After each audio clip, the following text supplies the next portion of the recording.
helpful in the confusion and the madness of all of what's going on recently to step back and try to learn the big picture, the history of the present Israel Palestine conflict. And to know this, to understand this, you really have to go back to the time of the British Empire. And if we understand that, then we'll have a better understanding of both sides of the issue and what each side, both Israel and Palestine, have as their legitimate disagreements and their complaints. The media, and I think the world would like this, the elites would like this to be an either-or situation where you immediately take a side and then get caught up in the issue of the time as part of dialectical manipulation. And I think there is precedent for that. There's a lot of reasons to believe that. It could actually spark a bigger world war.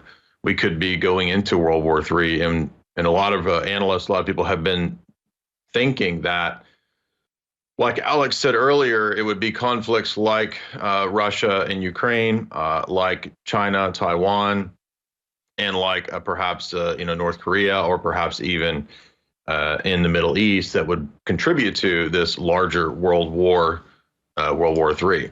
So how do we understand the history of this? How does this actually help us? Well, we have to go back to the British Empire and what we call in many of our lectures the Milner-Fabian circle. That's the circles that were running the British Empire under the mandate of Cecil Rhodes, who sets up the secret society, the Society of the Elect, according to Dr. Carroll Quigley, that would run the inner party of the British Empire. They would have as their outer core several thousand academics from Oxford, Cambridge, and then Eastern U.S. establishment elites that would all make up together the Anglo-Americanist establishment.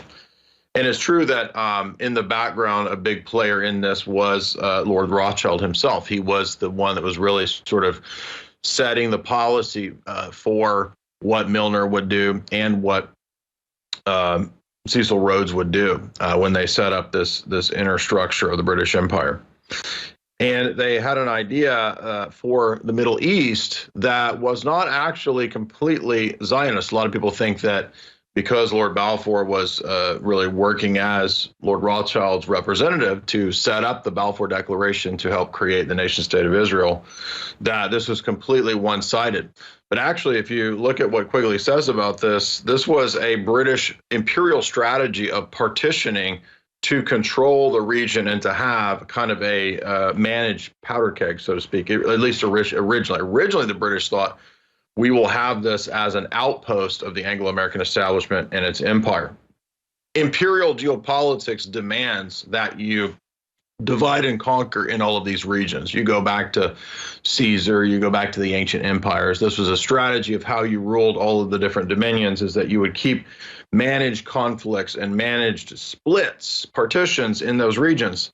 That way, no one could ever align against the ruling elite. And this has worked very well for millennia. Humans are very easily ruled in this way. And because they don't consider even the possibility of higher level strategists and elites ruling them in this way, they fall prey to being trapped in a very dialectical either or tribalist type of view. And unfortunately, in the Middle East, the tribalism is in the extreme. In fact, the British Empire had many famous Arabists who themselves became enamored with Islam. And so it is wrong to think that the totality of the British power structure was completely aligned with or was totally pro-Zionist. In fact, there was a giant portion of the British elite, even to this day still, who are very pro-Arab and have a fascination with Islam and Arabic culture.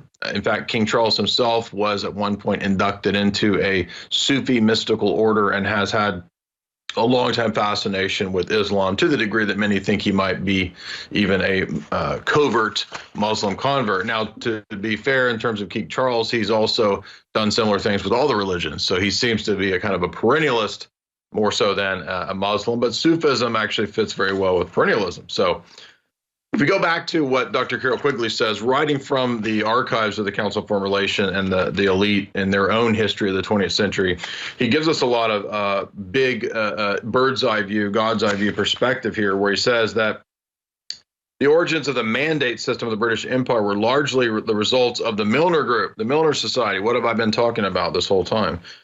He says that Palestine, This mandate applied to them as well as all the other mandates.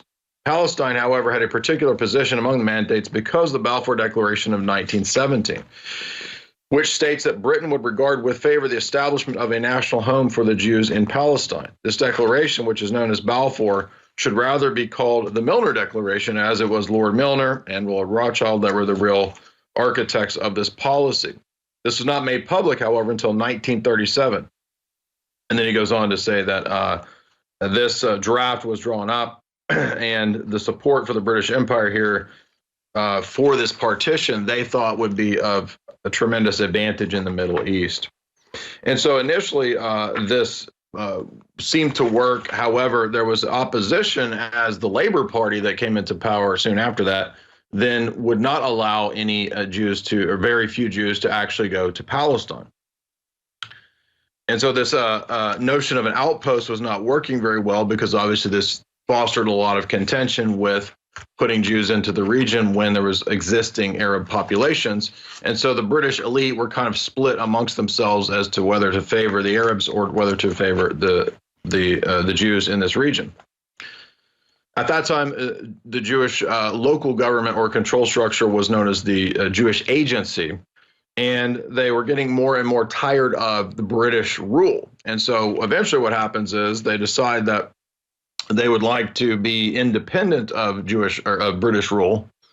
And so there's an interesting article in the history of this that I wanted to reference here. This is in a public academic text from The Conversation, which is a public academic site. It's not controversial. It's just talking about the history of Britain and their relationship to the founding of Israel.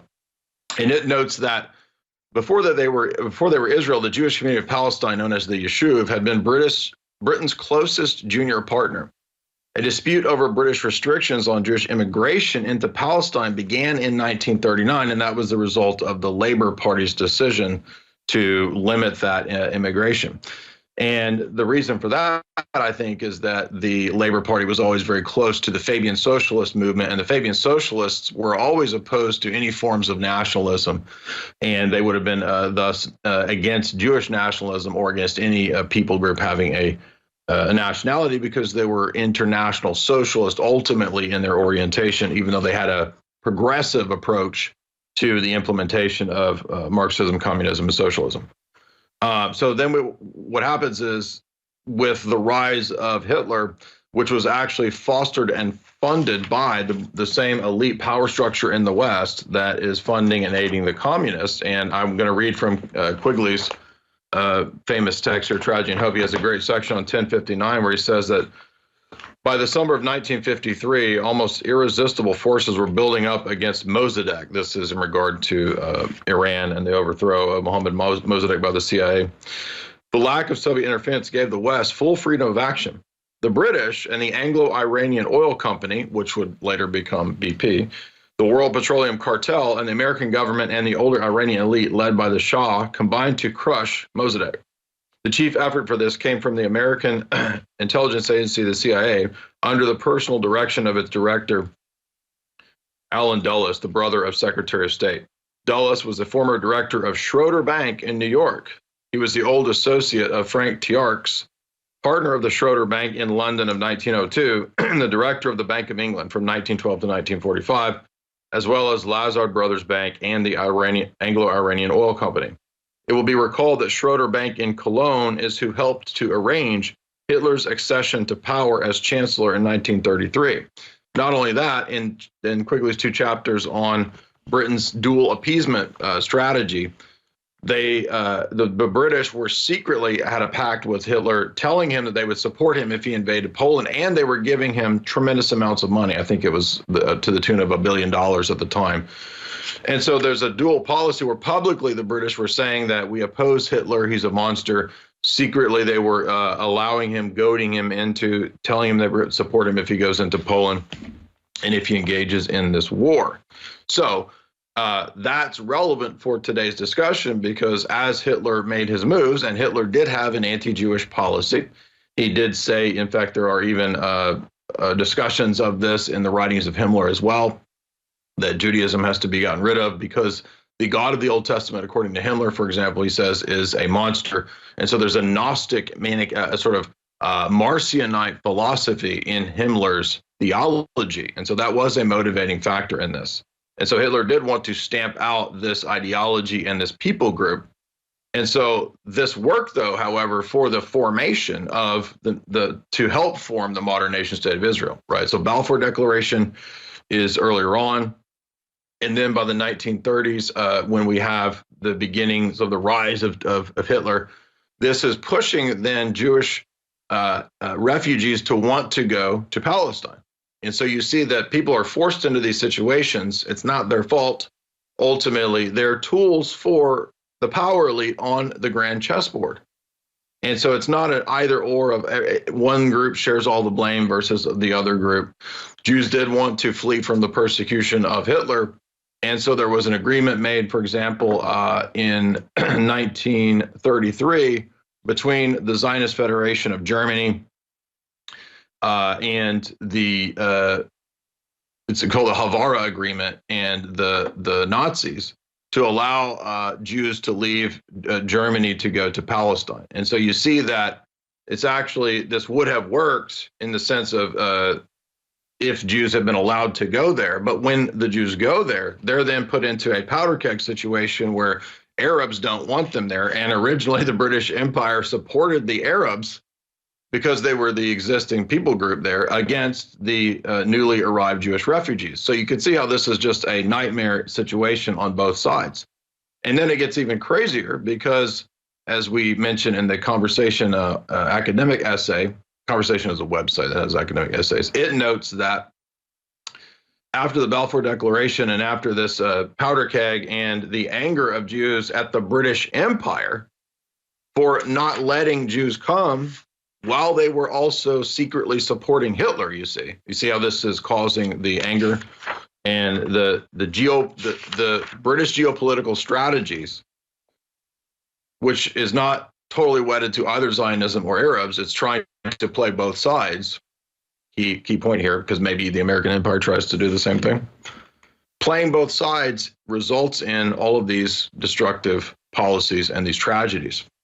So this partition, which was intended to be a managed dialectic, is becoming a problem because now Jews are mad that the British Empire is not allowing the refugees to come. And there could have been various reasons why they wanted that. Maybe they wanted more outrage. Maybe they wanted to use Jews as a tool to get international outrage to further the Second World War. Because we know the British elite and a lot of these money makers, power players, corporations, they want to benefit from a Second World War, and ultimately they want to create a world government, you see. So then some of the forces within Israel decide that they've had enough of British rule, and so they decide that they want to start working against and fighting against British rule. And so you get David Ben-Gurion and other figures within the Jewish militia at that time known as the Haganah, or the defense, who were auxiliaries to the British police and army. Its intelligence service, called the Sherut Hayediot, or the Shay, supported Britain in the war effort and cooperated in the suppression of anti-British Zionist terrorism, led by other future prime ministers Menachem Begin and Yitzhak Shamir. Ben-Gurion then learned from a source in the cabinet that Britain would prevent Jews from entering Palestine. So you see how that's the thing that kicks this off.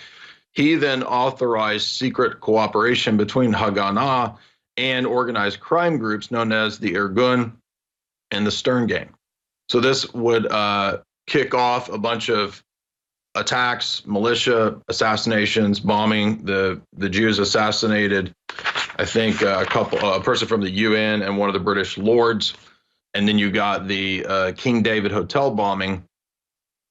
And that led to the death of 90 people, including people from GCHQ, which is the British version of Signals Intelligence, or the NSA. And then, oddly enough, deceptive intelligence was disseminated by none other than Kim Philby, the Soviet traitor to Britain, later unmasked to be a Soviet mole, who sent Palestine's top security and police officers to Beirut. Britain's poor security at its headquarters was thus compounded by the absence of those meant to interpret the warning's intelligence. Terrorism thus destroyed part of Britain's top secret intelligence service. And then you began to have the aligning of the establishment of the 1948, soon after that, or soon after these events, right, the 1948 establishment of the nation of Israel. But that's relevant as well because in regard to Islam, because remember that Britain typically had in their elite structure an equal support for both the Arabs and the Jews because they wanted to manage both sides as part of imperial geopolitics. In fact, Quigley goes on to say that, and this is from Tragedy and Hope, from Anglo-American Establishment. He notes about this time period that some amongst the Milner Group elites were they were neither pro-Arab nor pro-Zionist. Although many of them were supporting both the former and the latter, the group was never anti-Semitic, and not a shred of evidence in this direction was ever found. In fact, they were sympathetic to Jews and to their legitimate aspirations in terms of their fate, to overcome their fate. But this feeling, it must be confessed, was general. It was not personal, and it had to do with what he says is purely academic or imperial geostrategy here. The feelings about anti-Semitism were actually remote and academic. On the other hand, most of the British upper class supported the Arabs. Many members of the elite had been in Arab countries, were Arab experts, Arabists, and many of them had in fact converted to Islam.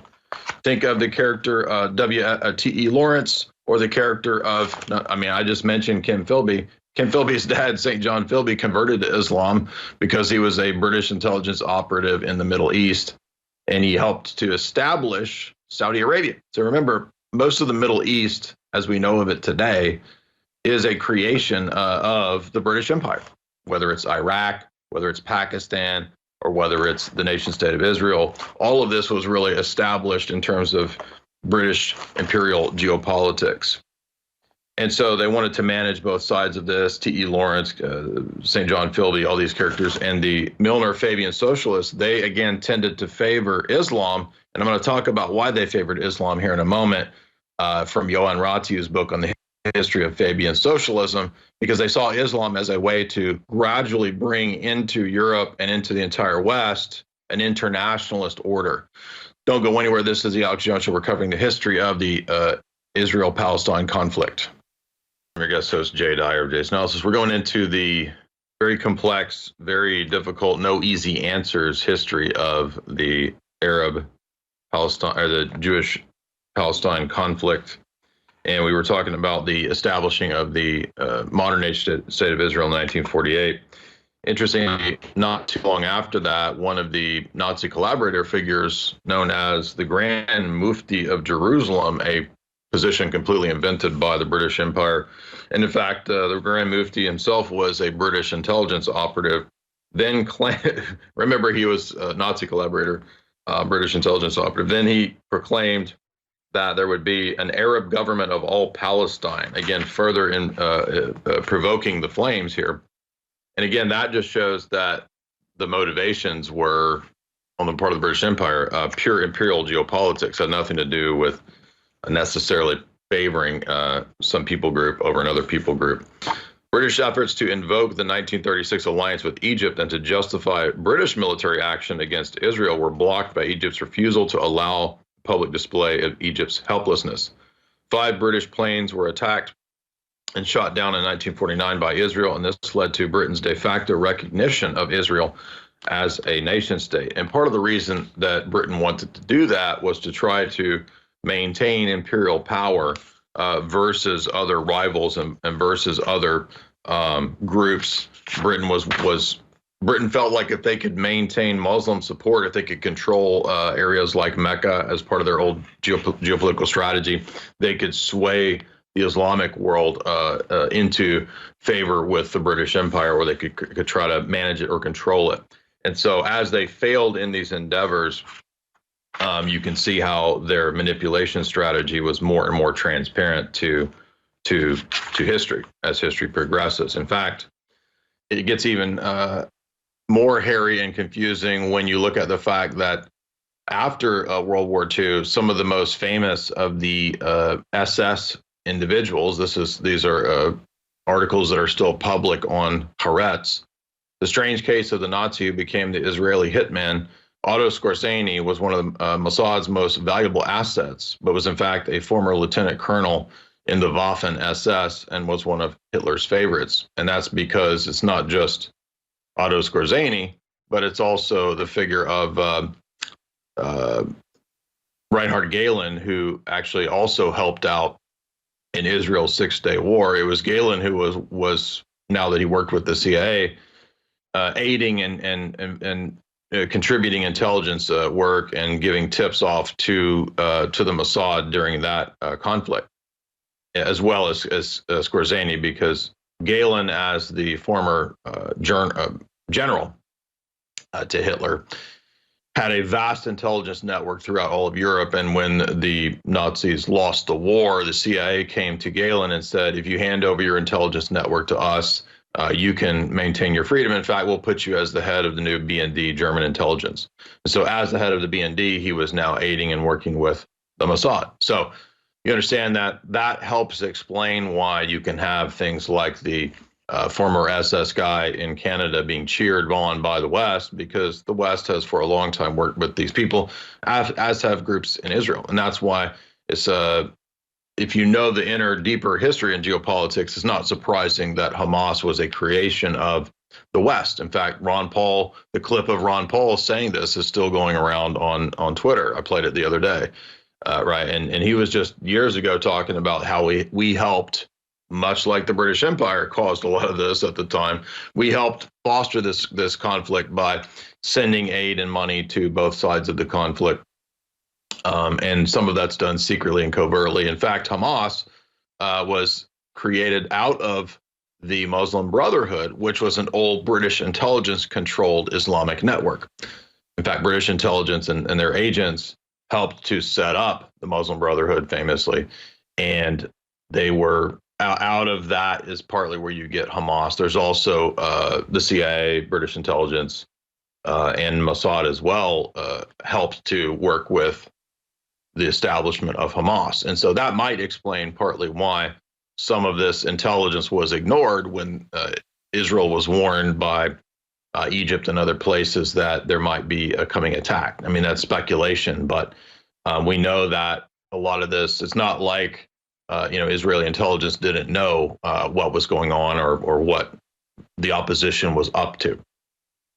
So it's really odd because, when somebody comes out and tries to say something with sanity, in fact, Gal Gadot, who used to be in the IDF, she was getting attacked by both sides because she said something about how, she wished that there could be peace and that Jews have a right to exist, and that also that the neighbors next door should also be allowed to exist.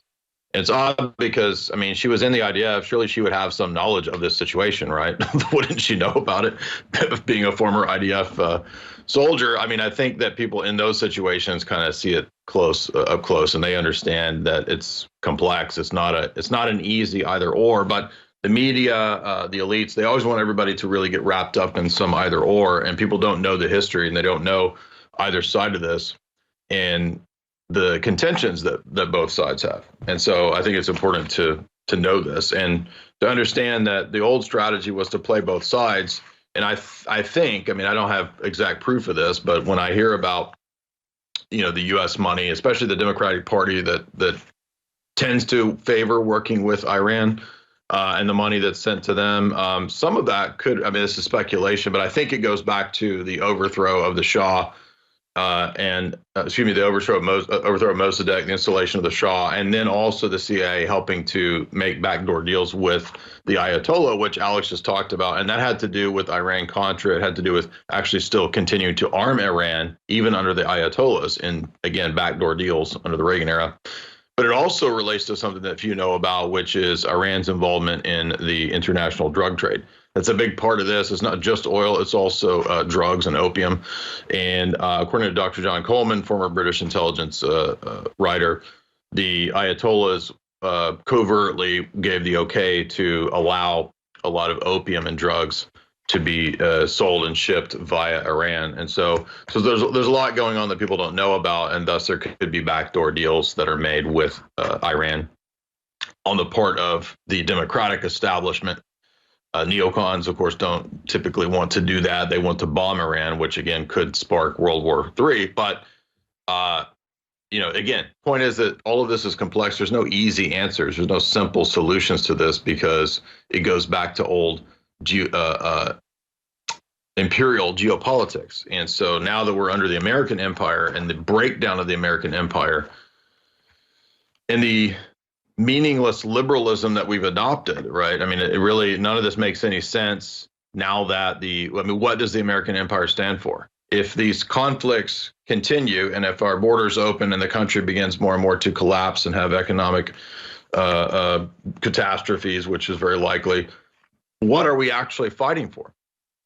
Are we just fighting to extend gay rights in other countries so that everybody can have Coke and Pepsi and Subway and abortion? Is that what we're going into all the other countries for?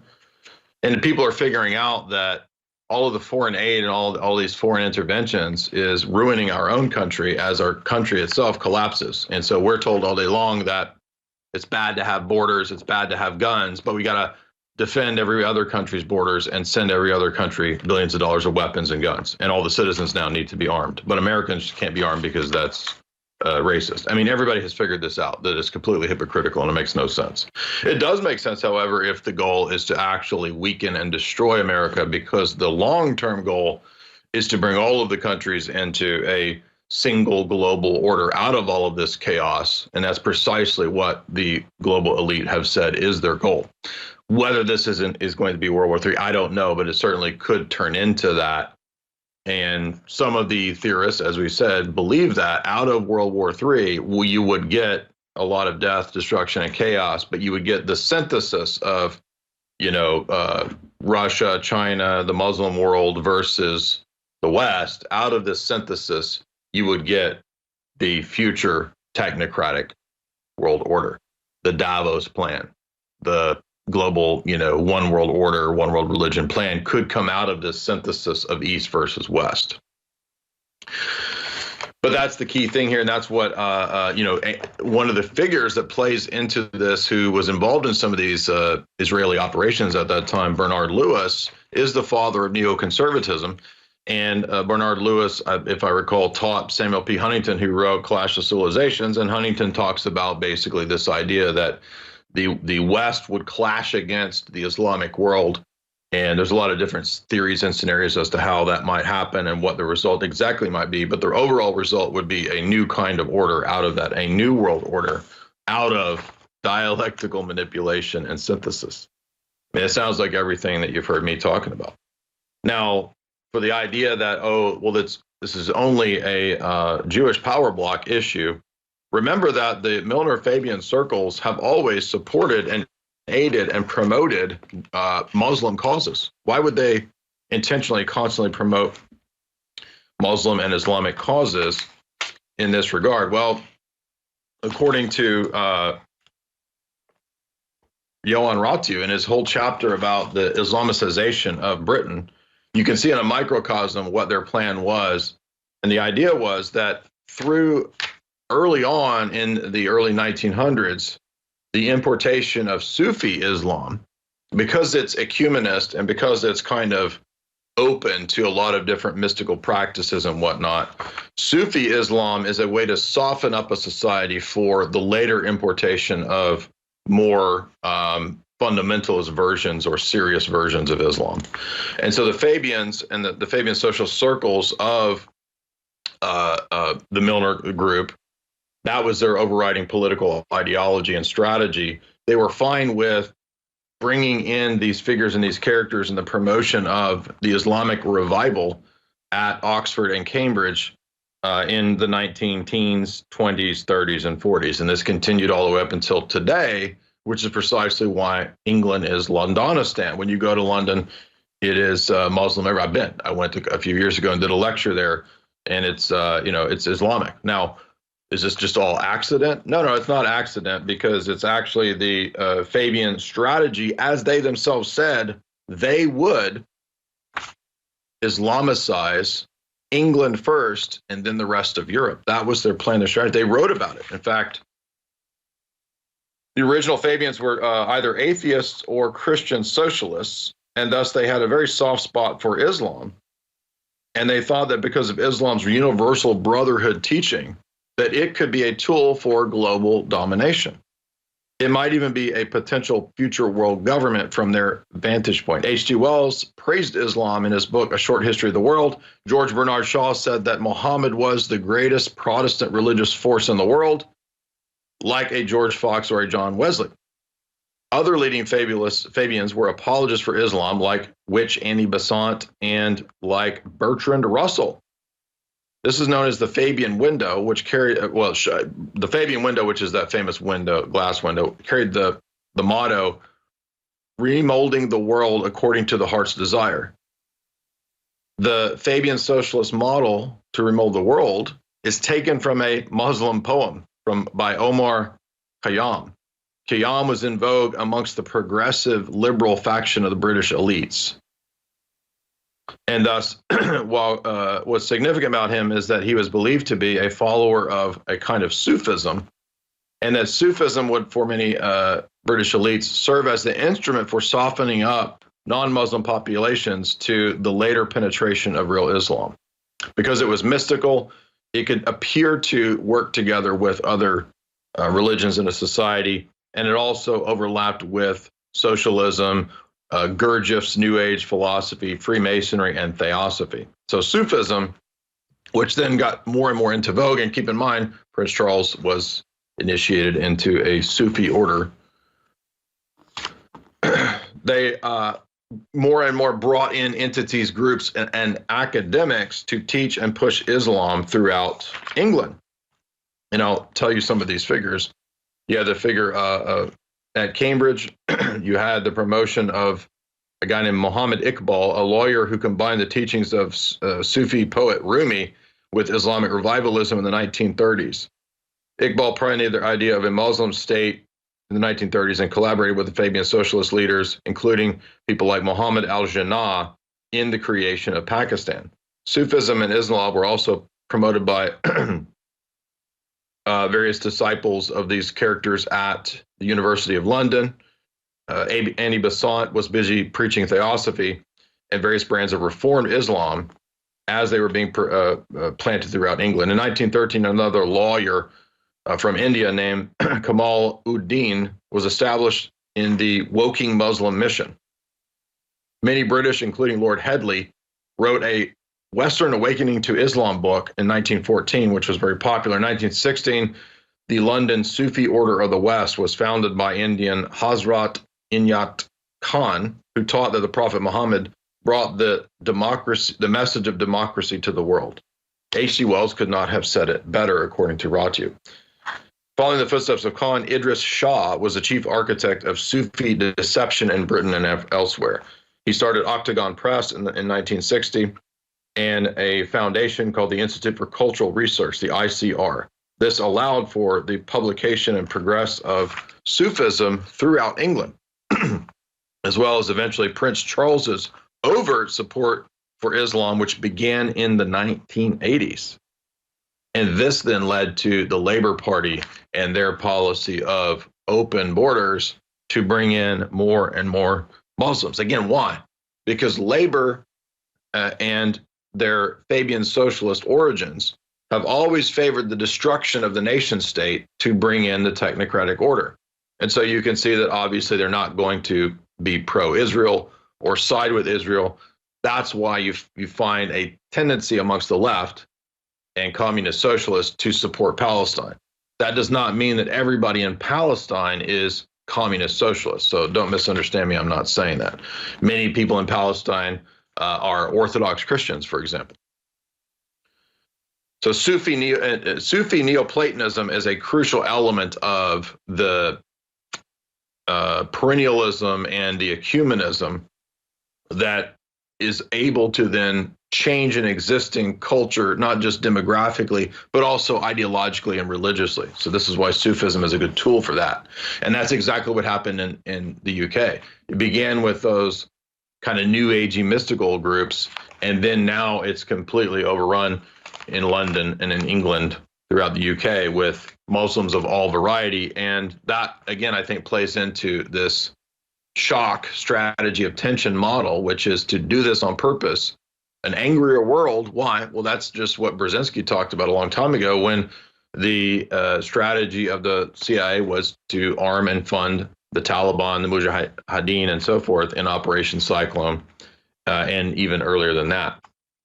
So you can see that it's a way to exploit the clash of civilizations model, and ultimately the idea here is to destroy Christianity and the West, and perhaps some of the other entities will be destroyed in the process, right? Maybe Islam versus the West could result in some sort of mass destruction. Who knows? But the reality is that the power elite are not actually against either of these groups in the long run.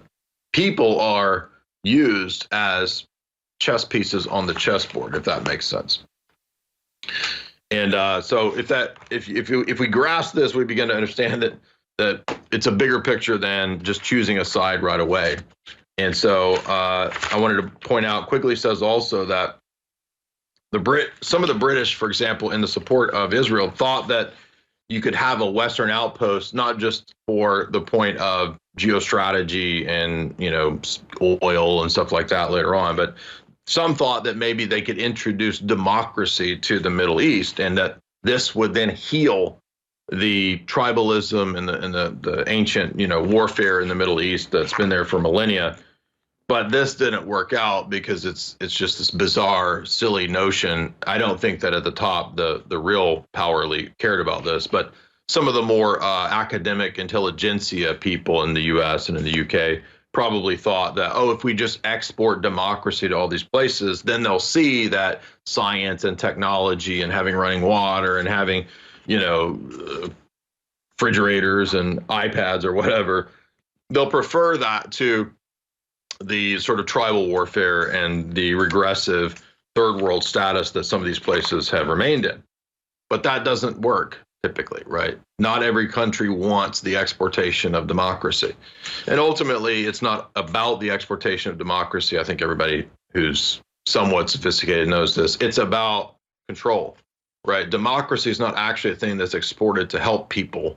That is a front, it's a cloak for exporting and expanding the Atlanticist empire.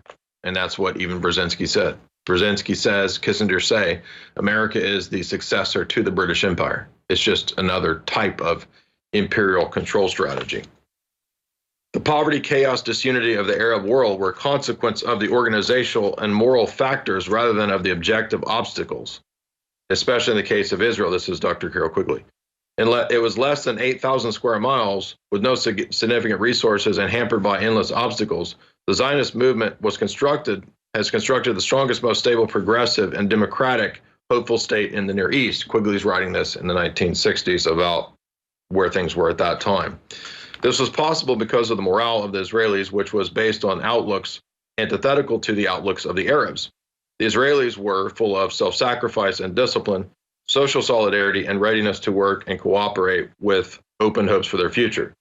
This ideology was largely Western, with a devotion to the notions of science, democracy, individuality, technology, and so forth.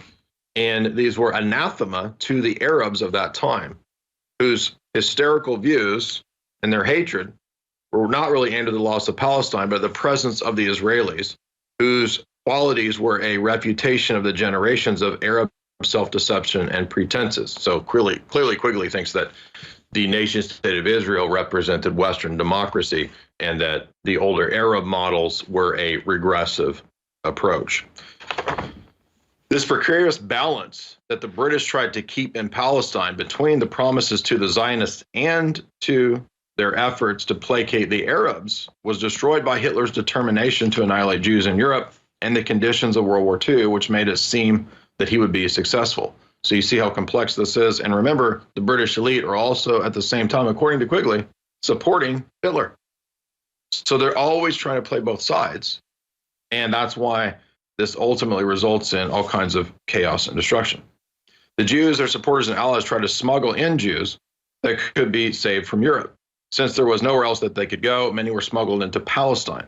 British efforts to prevent this in fulfillment of their obligations to the Arabs under the League of Nations mandate led to the guerrilla warfare tactics between Jews and British. That's the Ben Gurion, Irgun battles that we were talking about a minute ago. The Arabs were attacking the former intermittently, and this problem reached the acute form with the conquest of Germany, opening the doors for the survival of Jews to escape from the horrors of Nazism. In 1945, President Truman asked the British permission to admit 100,000 European Jews into Palestine, but these requests were ignored by the Labour government, you see. Ignoring such permission, large-scale efforts were made to smuggle the Jews into Palestine. That then led to more Arab anger at Jews coming into Palestine. And so all of this had to do with, again, the UK mandate, and then the uprising of the Jews against the British, their Haganah, which then eventually becomes the Army of Israel as we know it today, I think. So you see how difficult this is. There's no simple solutions to a situation where people have been on both sides there for a while. And so it's not no Jew that lives there today. It's not their fault that they're there, right? And the Arabs that were there before the Jews were put there, it's not the Jews' faults that they were put there. They were allowed to go there via the Balfour Declaration and then through machinations in Europe that forced them to go there. And also there was laws that were in place that didn't allow them to go there when they wanted to go there. You see how complicated this gets. And also the British elites were continuing to support the Arab side as well through the higher level elites of the Fabian socialist circles, which supported and still support today both sides of it in our government and our power structure, as we see with the money given to Iran. So you see how this continued, the geostrategy of the imperium continues on today. So it's no easy issue. If you want to support me, you can go to my website, jasonanalysis.com, and you can buy my books there as well. And you can subscribe to me on Rockfin, great free speech platform. Also support by going to the store and getting those products and keeping this show on the air. And you can also sign up to my website and get access to my archives at jasonanalysis.com.